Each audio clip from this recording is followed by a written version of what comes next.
William White purchased the Emporia Gazette in 1895 and became its editor, serving the Kansas newspaper for 49 years until his death in 1944.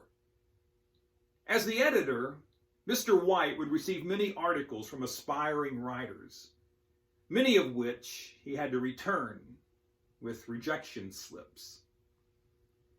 Well, one particularly disappointed and angry writer wrote Mr. White back and said, "Sir, you did not even read my article, because as a test, I had pasted pages 19 and 20 together.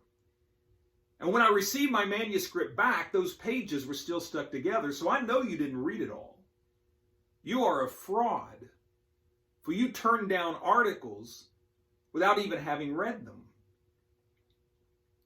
Well, Mr. White wrote this lady back, and he said, "Dear Madam, at breakfast, when I open an egg, I don't have to eat it all to determine if it's bad."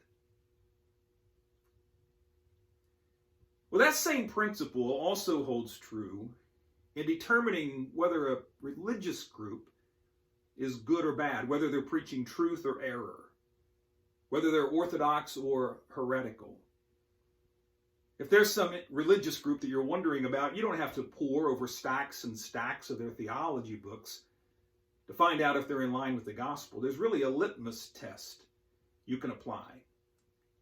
And that is, what do they teach about Jesus? What do they say about his deity, his virgin birth, his sinless life, his sacrificial death on the cross, and his bodily resurrection?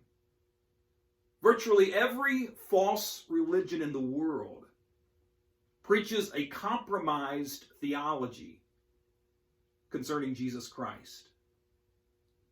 For example, many of them teach that he is a created being, when in reality the Bible teaches that he is co-eternal with the Father, meaning that he has always existed and was not a created being. Or some teach that he isn't God. Others teach that his sacrificial death on the cross is not sufficient for our salvation, that we have to add our works to the equation. It certainly goes against the core teachings of the Scriptures.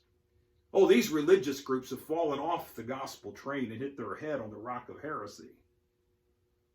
In Isaiah 8 and verse 20, the Bible says that if they speak not according to this word, the Holy Scriptures, it is because there is no light in them. Thank you for watching, and be kind.